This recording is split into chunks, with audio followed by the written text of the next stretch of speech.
Bismillah ar-Rahman ar-Rahim. Assalamu alaikum everyone and welcome to Divine Allegiance. I'm your host Maulana Baig. Thank you for joining us. It is the month of Shaban and we are going through it. The month of Ramadan is coming up. These are exciting days, waiting for the month of Ramadan to come and take the blessings of Allah. And my prayers and our prayers, all of us here, are with all those people who are out there and going through the difficulties that they are going through, and those who have caught the virus. We do pray for them. Inshallah, may Allah hasten their cure and make them healthy again. And we ask Allah for protection for all the believers. Well, yesterday we spoke about the need, the hiddenmost need, and it wasn't done. We ran out of time, so I'm just going to go into that. I'm going to go there and explain a little bit more regarding, because the question was, why don't we feel the urgency of the Imam in the need of the Imam? Imamate obviously is something that we have learned in Sunday school, we have read in books, and that we hear about in speeches. Neither the urgency is felt by the speaker nor the listener. They all hear it, they praise it, they feel satisfied talking about the Imam, which is a good thing. I mean, it's not bad, it's a good thing. But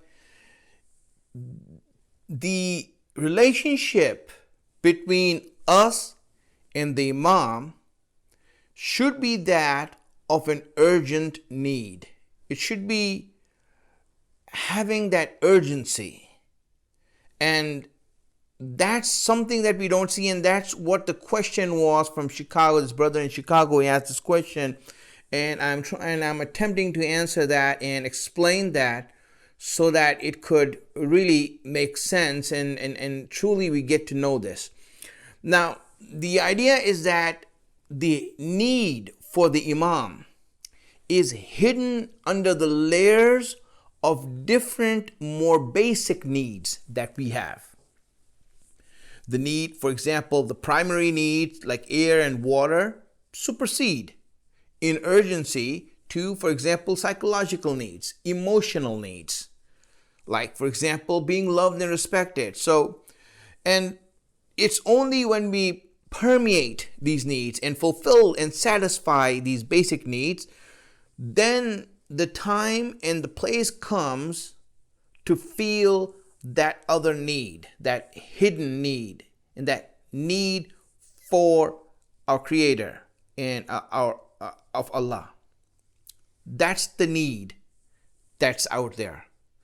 And most of us don't reach that need. We never figure it out. We never reach that point. And hence we never feel the need of Allah. We never felt it. Now, it doesn't mean that we don't pray. It doesn't mean that we don't pay attention. It doesn't mean that we don't respect. Respect is there. Honor is there. Belief is there. And we're not talking about belief. We're talking about feeling the need and the urgency of Allah in our life. That is something that a lot of people don't feel. And they never reach that in their life, unfortunately. Because in the words of those who have reached it, it is the most beautiful experience a person can ever feel and experience in this world, in this life. All the people who have felt it, they couldn't describe it. The only places they described it was in poetry, in poetic form, and rightly so, because you really can't describe this in a simple writing format. You can't write an article in explaining what this feeling is and what this experience is. It's something that can only be explained in an artistic way to get the point across. And this is why you see that great scholars And people who have reached there, Urafa, people who have reached the higher levels of irfan, when they spoke about these things and when they talked about these things, it was always metaphorical. It was always like figurative, just giving sort of parables and gestures and these puzzles, because it's really difficult to explain it in plain words, because you're in danger of making it sound plain, lackluster. And when you see that, then people might not truly understand that, if you just explain it in words. And that's why it's something special. And that's why we want to know this well. We want to really understand this. There's a need. A lot of us don't feel that need and haven't felt that need. And how do we know that you have felt the need or not? Well, certain things you can judge by. It's not like certain things, but like a rule of thumb type of thing. You can judge by, how do you know that you haven't been, or you haven't felt the need of Allah in your life? You haven't felt the need of the Imam in your life? Well, for example, when you pray, it is an obligation. It's a burden that you just have to do. So if you feel that your prayer is a burden, that you're doing it, well, there you go. That's a sign that you haven't felt the need of Allah. When a person feels the need of Allah, then communication with Allah and obeying His commands become an urgency. It is like that is life. Everything else is just waiting for life to happen again. Meaning that when you pray, when you are with Allah, that's when you are actually alive. And all the other time that you have outside of that is just waiting for life to happen again. Just to explain that, a simple story, it was a story from Ayatollah Bahjat, who was one of those special scholars, passed away in recent times. There's a story about him that once, because people used to go there and they would wait for some sort of wisdom to drop from him. And that's what he would be doing. He didn't talk much, but every time he talked, it would be like a pearl of wisdom dropping. And those who are lucky and fortunate ones will be able to get it and ponder over it and learn something from it. And that's why he used to lead the prayer at this small little mosque, a very old small little mosque in Qom. And after the prayer, he would then walk back to his house, not too far away. He would and people will walk behind him like a crowd. And they would walk behind him and they will wait for him to say something. If someone has something to ask, this will be the time for them to ask the questions from Ayatollah Bahjat. So one morning, there was this African student. The story of the African student with Ayatollah Bahjat. An African student who was young, 18 years old. The reason we know his age, because he said so in the conversation. So to make the conversation short, they were walking and the student approached Ayatollah Bahjat and said salam to him, and Ayatollah Bahjat replied back to him smiling. And Now, for the people who knew his akhlaq, right, this was strange because he would always reply back, but it would be like very silent. But this time he was like woken up. It was like some sort of a vibe, a lively vibe came to his face. And he just was excited to respond back to this young student. And so he started to talk to the student. So where are you from? How old are you? And like he was talking to him about what's he doing here. And this was strange. It was strange because these people are just like walking behind, never seen Ayatollah acting like this or behaving like this. He would be very reserved, very conservative. And I've seen that. I've seen him many times. I prayed behind him many times. So I've seen that how conservative he is. He's very reserved. He only says what he's asked, and that too precisely, just like a very wise person would do. And this time he was just acting and he was just behaving. He was just responding. And they were having like a conversation. It was strange for everyone. So as they were walking down, the Ayatollah asked him, how old are you? And the student says, I'm 18 years old. I'm 18 years old, and after all that. And as he responded that he's 18, then the kid asked the Ayatollah, how old are you? Now, all the people behind, and these are scholars. These are all students of the house and they're scholars, right? They're like, he just asked Ayatollah, how old is he? This is so offensive. This is so insulting.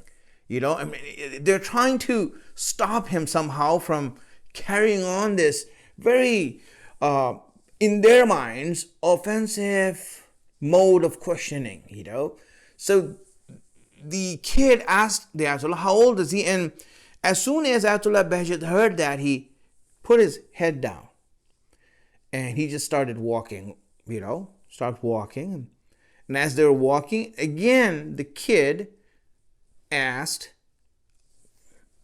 second time, how old are you? I asked you, how old are you? And everyone was like, okay, what? This is like so bad. I mean, is Ayatollah Baig going to say his age now? And so all of a sudden, Ayatollah stopped near his door, at his door. He just stopped there. He just turned around to the student. And he just told him something, just one sentence about his age.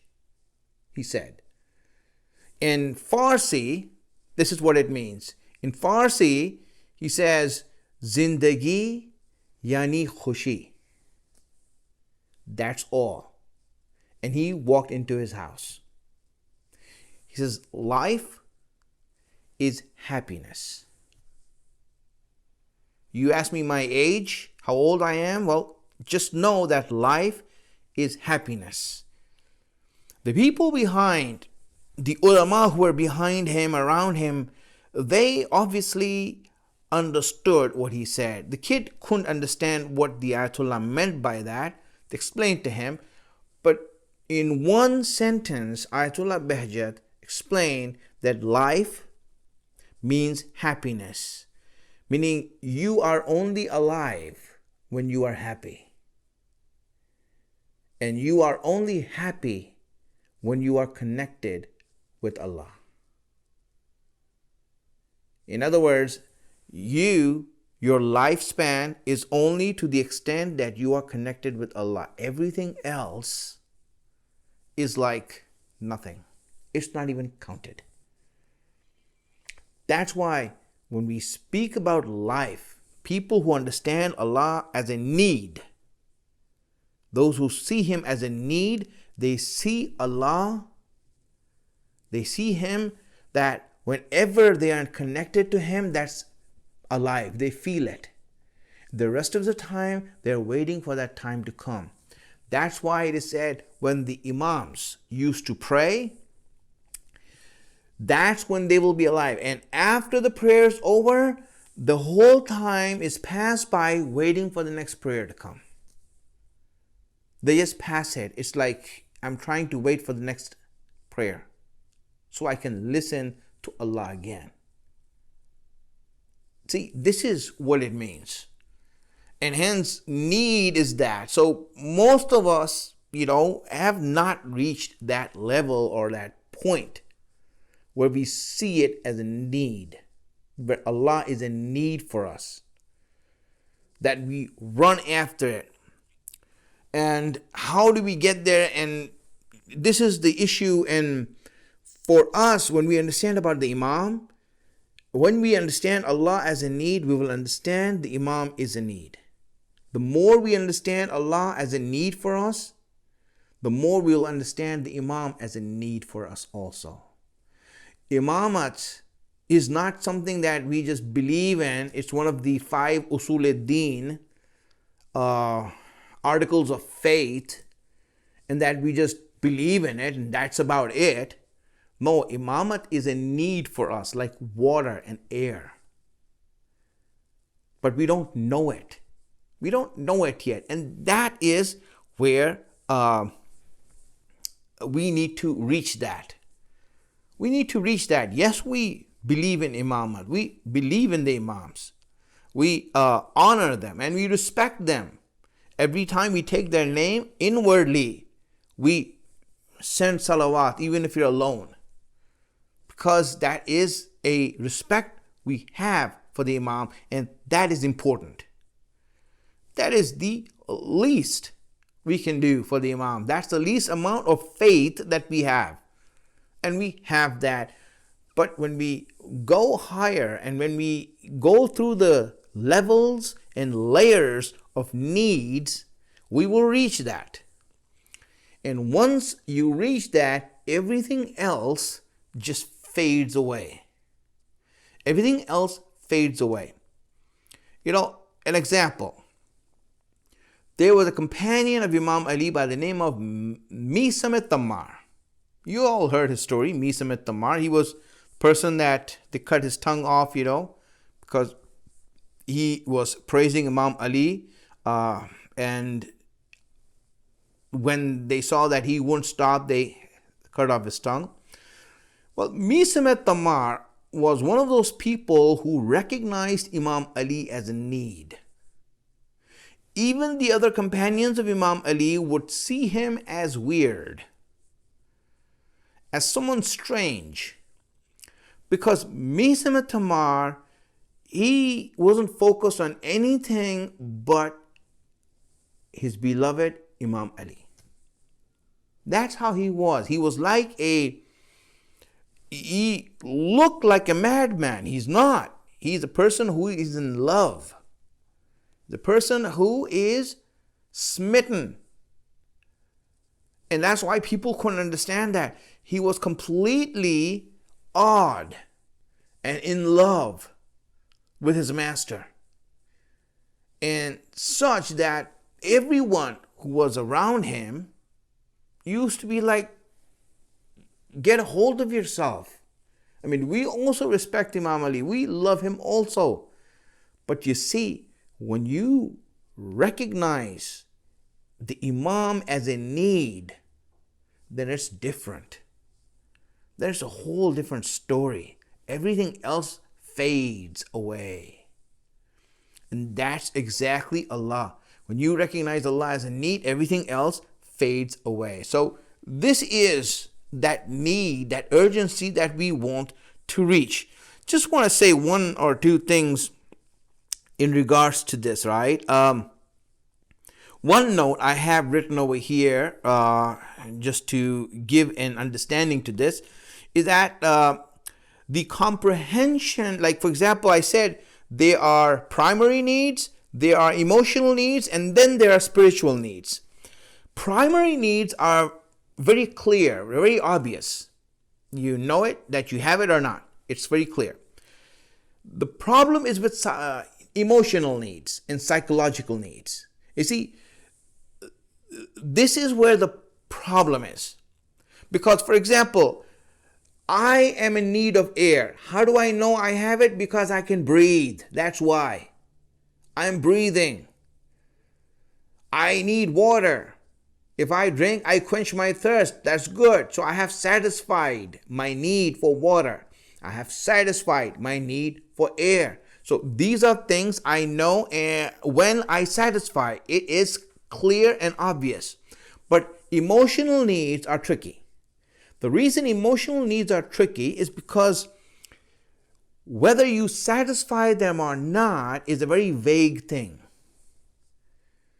You might have satisfied them, but maybe you don't know you have satisfied it. Maybe you don't know that it has been satisfied. So what happens, because whether or not they have been satisfied in our life are vague, then we don't know where to stop. For example, you will see that some people want love and they're seeking love even though they are loved.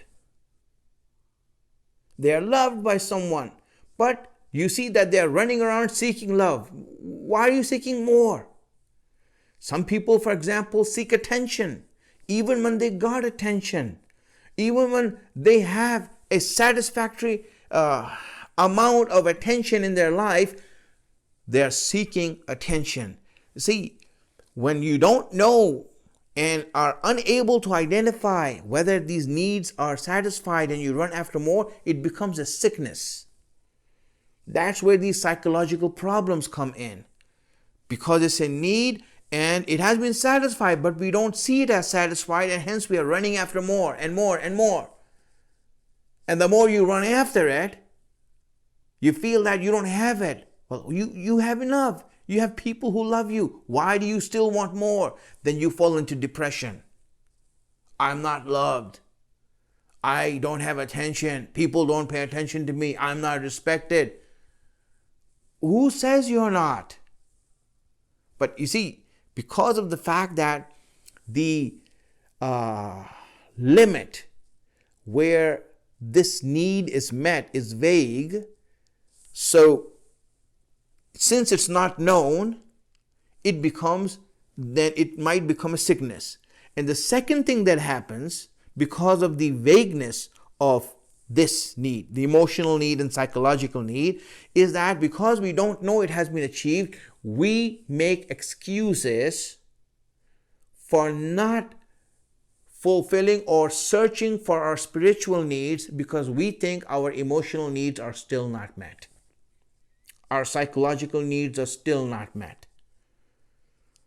You ask many people, why aren't you looking for God in your life? First, I have to straighten out my own life. I need to get my life together. I need to get my life established first. I have my own issues that I have to deal with first. You see, those issues might have been dealt with. Everything is just fine. But because of the fact it's vague, it is an excuse. It is a really good reason for excuses to be made as to why we shouldn't be running after them. After our Creator, after Allah, searching for Allah. Why not? Why aren't you doing that? Because we give ourselves those excuses, and that's why it is so important that when it comes to our emotional and psychological needs, we see and identify and work on solving those problems fast, and do not let it be a compound problem of us not knowing or thinking that it's not, and it's already good for us. So this is the main reason why a lot of people don't understand the Imam as a need.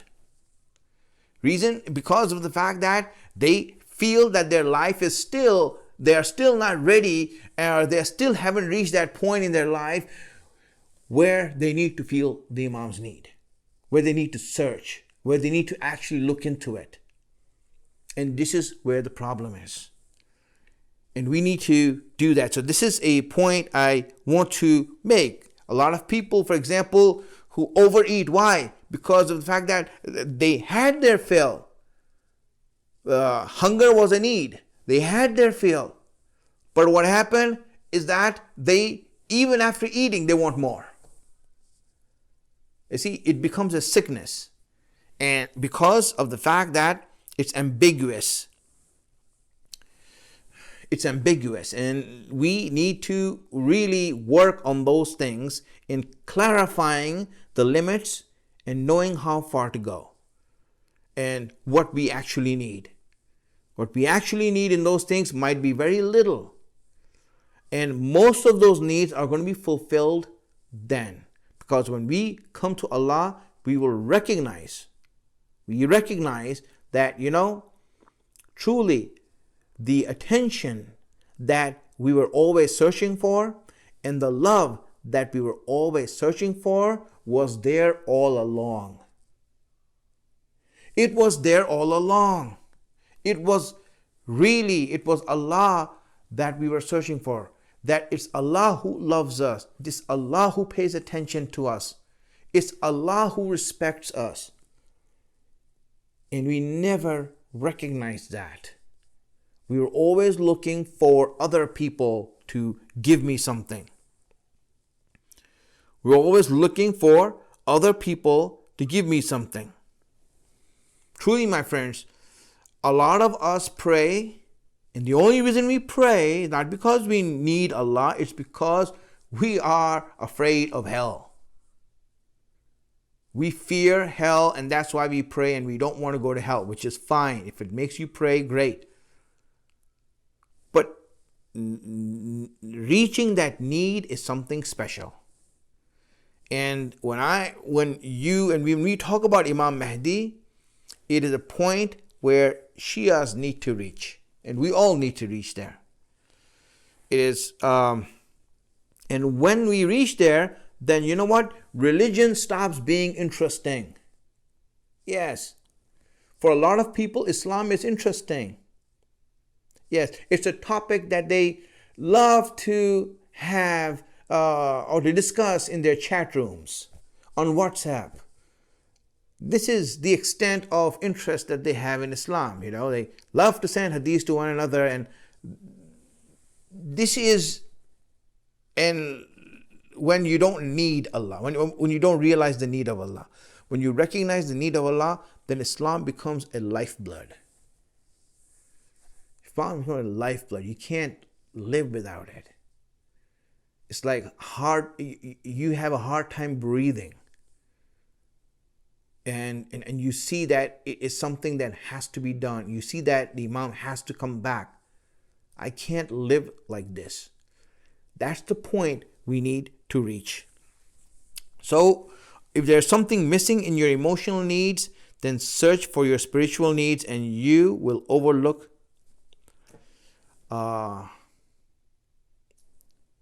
the secondary needs and go to the real hidden need. So I just wanted to explain that to you, how important it is for us to reach that need and really have that, because that's how the hadiths have mentioned the end times. They have mentioned the end times, that the Shia at that time will, in their relationship with the Imam, will be like a mother who is searching for a lost child. They will be completely unable to do any other thing except try to see the Imam of the time, and that is a real recognition. So I'm going to end this here. We are out of time, and I have some other questions I do want to get to next time, which are really interesting question. We're going to go back to the topic of racism a bit, because that is being talked about and a lot of questions are coming in for that. So I'm going to go back to that tomorrow, and we'll get into that and some others things, and we'll keep on going. Well, thank you very much. Do like us and subscribe to us, and encourage others to watch. And it is our pleasure being out here with you. This has been Divine Allegiance, and I'm your host, Maulana Baig. Thank you for watching. Until next time, wassalamu alaikum wa rahmatullahi wa barakatuh.